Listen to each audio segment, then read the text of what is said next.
শুভেচ্ছা,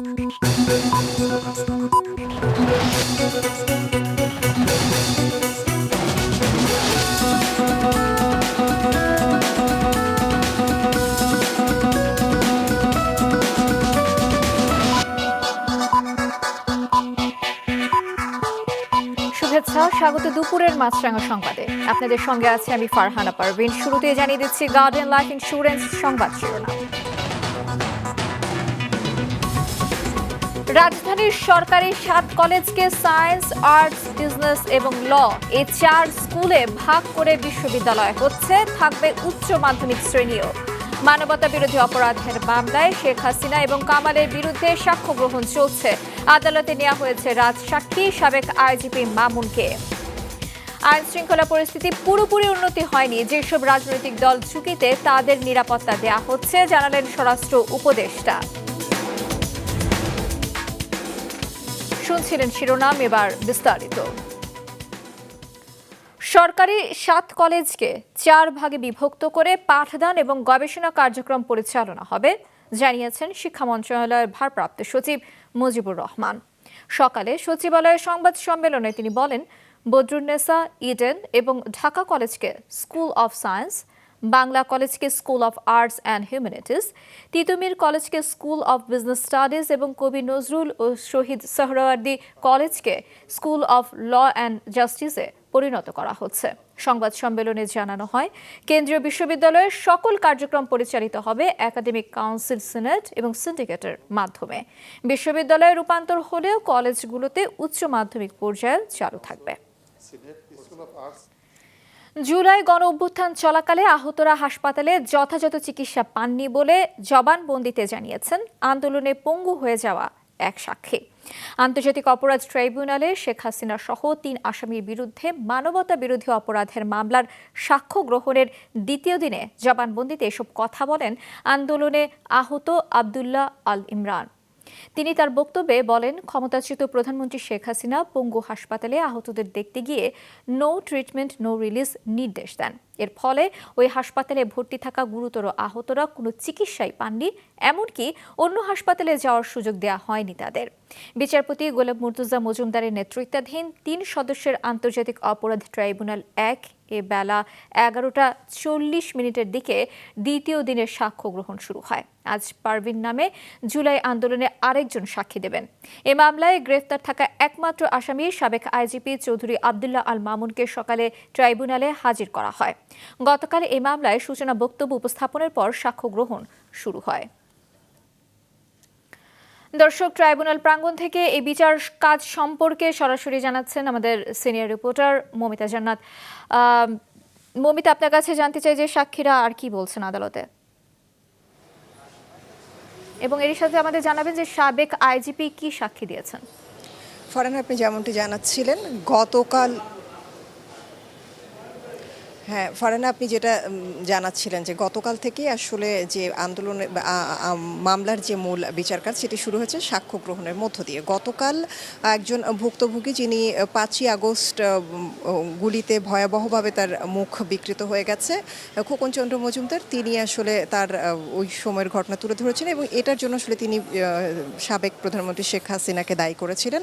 আজকের সাক্ষ্য গ্রহণ শুরু হয় ঢাকা কলেজের মাস্টার্সের একজন শিক্ষার্থী আবদুল্লাহ আল ইমরান, তার সাক্ষ্য গ্রহণের মধ্য দিয়ে তিনি জবানবন্দি দিয়েছেন শুরুতে, এবং এ পর্যায়ে আসলে আসামি পক্ষের যে রাষ্ট্রনিযুক্ত আইনজীবী আমির হোসেন, তিনি তাকে জেরা করছেন।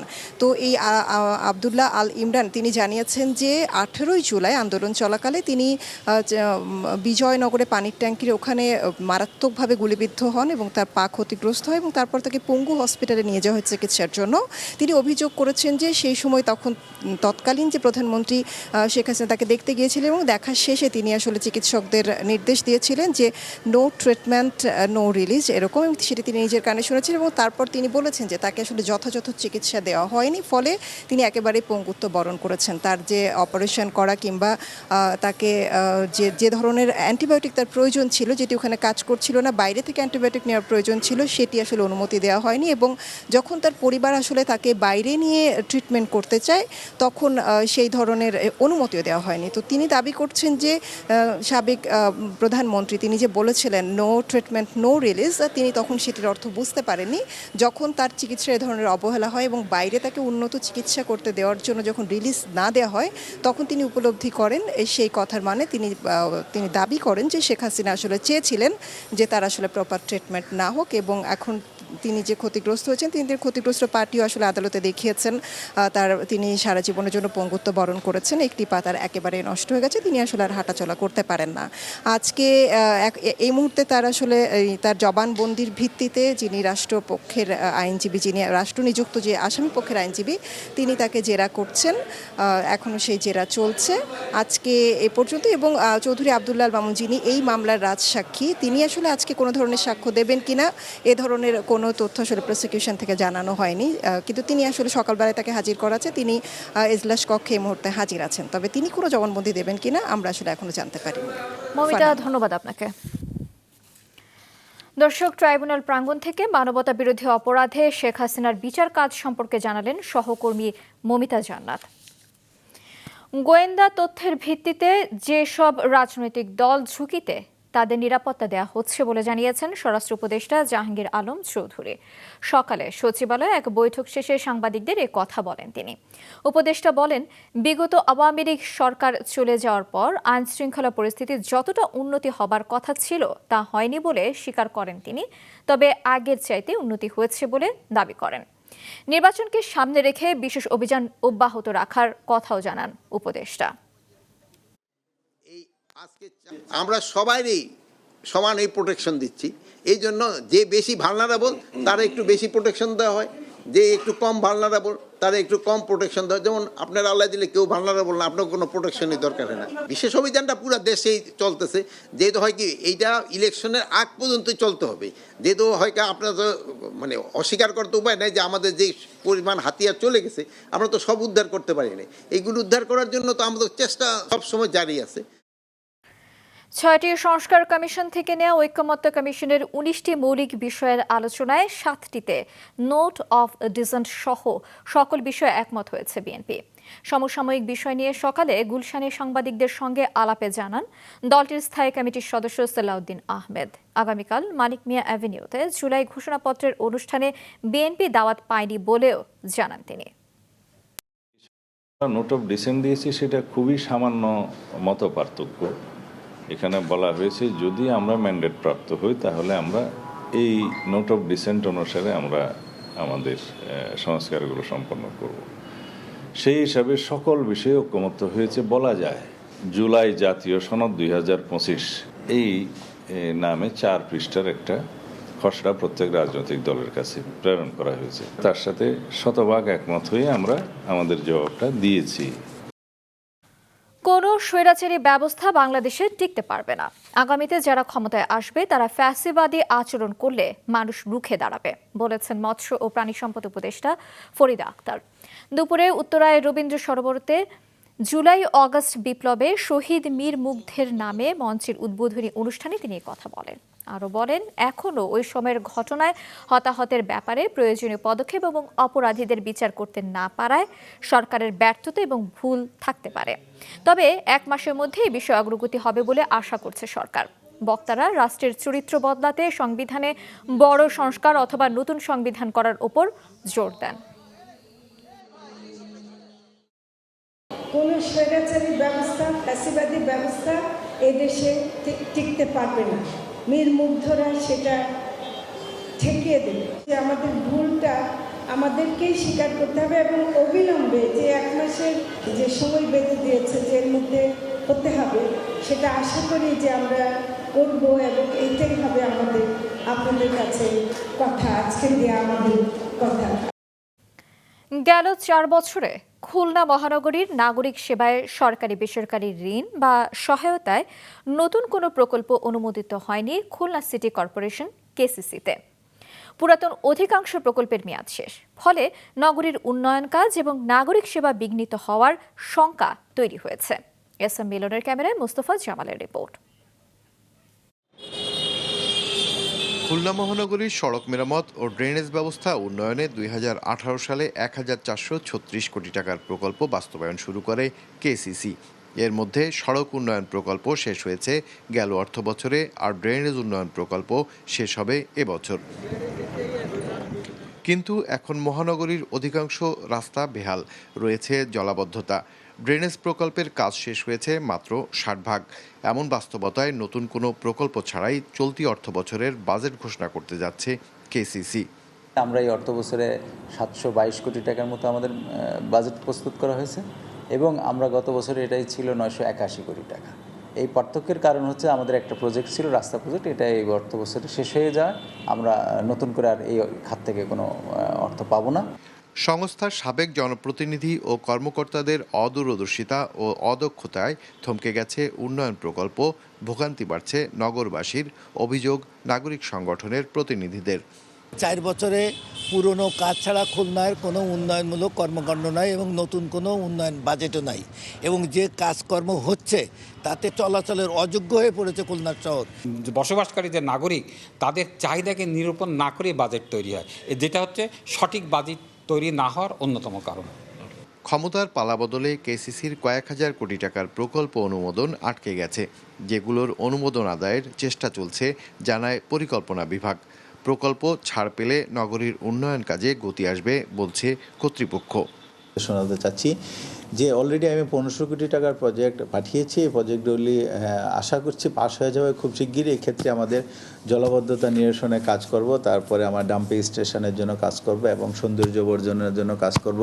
উপকূলীয় শহর খুলনার ভবিষ্যৎ উন্নয়ন নির্ভর করছে প্রকল্প অনুমোদন ও অর্থ বরাদ্দের উপর। তাই দ্রুত প্রকল্প অনুমোদনের তাগিদ কেসিসি কর্তৃপক্ষের। মোস্তফা জামাল, মাছরাঙা সংবাদ, খুলনা। সমালোচনার পাশাপাশি সরকারের ভালো দিকগুলো দেখতে হবে এমন মন্তব্য করেছেন অর্থ উপদেষ্টা। তিনি বলেন, সরকারের কোনো উন্নয়ন বা সংস্কার যাদের চোখে পড়ে না, তারা আসলে অন্তর্দৃষ্টি দিয়ে দেখেন না।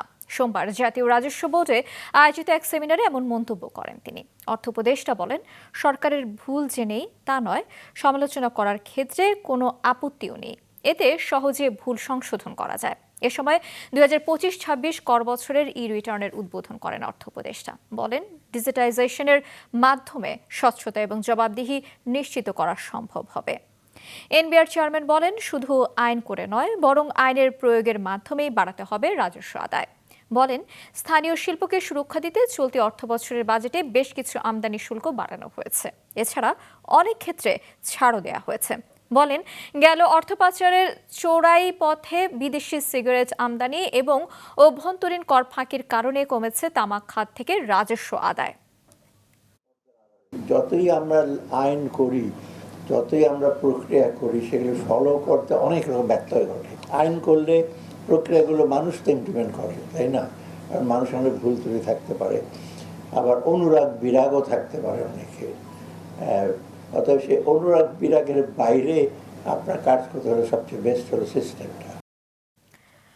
কয়েকদিনের বৃষ্টি এবং উজান থেকে নেমে আসা ঢলে পদ্মার পানি বেড়েছে। এতে ভাঙন দেখা দিয়েছে শরীয়তপুরের জাজিরা অংশের পদ্মা সেতুর কনস্ট্রাকশন ইয়ার্ড, রক্ষা বাঁধ এবং আশপাশের এলাকায়।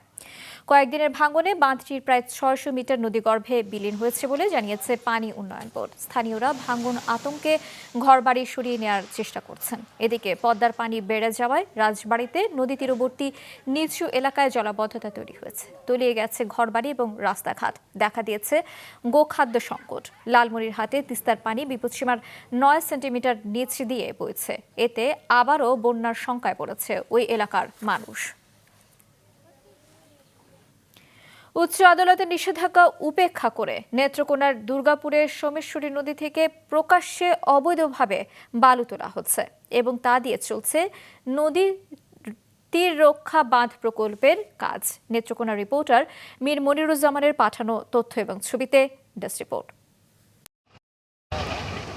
এটি নেত্রকোনার দুর্গাপুর উপজেলার বিজয়পুরের বিজিবি ক্যাম্প থেকে কামারখালী পর্যন্ত 420 মিটার তীর রক্ষা বাঁধ প্রকল্প। 2024 সালের এপ্রিলে 30 কোটি 69 লাখ টাকা ব্যয় 5টি প্যাকেজে সোমেশ্বরী নদী তীর রক্ষা প্রকল্পটি অনুমোদন দেয় পরিকল্পনা কমিশন। পরে স্থানীয় পানি উন্নয়ন বোর্ড দরপত্র আহ্বান করলে গুডম্যান নামে ঠিকাদারি প্রতিষ্ঠান প্রকল্পের কাজ শুরু করে। তবে ঠিকাদারি প্রতিষ্ঠানটি প্রকল্পের কাজ শুরু করার পর থেকে সোমেশ্বরী নদী থেকে হাজার হাজার বস্তা বালু উত্তোলন করে। এর প্রেক্ষিতে পরিবেশবাদী সংগঠন বেলা হাইকোর্টে রিট পিটিশন করলে আদালত বালু উত্তোলনকে অবৈধ ঘোষণা করে। তবে উচ্চ আদালতের রায় তোয়াক্কা না করেই বালু উত্তোলন অব্যাহত রাখে ঠিকাদারি প্রতিষ্ঠানটি। স্থানীয়দের অভিযোগ, ঠিকাদার প্রভাবশালী হওয়ায় প্রশাসনের নাকের ডগায় বসে অবৈধভাবে বালু উত্তোলন করছে। কন্ট্রাক্টরের এই বালিগুলি হলো নদী থেকে তুলেই, যেখানে ভেঙে গেছে ঠিক ওখান থেকে তুলেই এই বস্তায় ভরে তারা এই বাঁধের অংশ মেরামত করার জন্য বস্তা ভরছে। বালু উত্তোলন যেটা করছে সেটা টোটালটাই অবৈধভাবে সেই বালু উত্তোলন করেছে। কারণ এই 5টি মহলের মধ্যে কোথায় থেকে বালু উত্তোলনের জন্য আদেশ দেয়নি, নির্দেশ রয়েছে।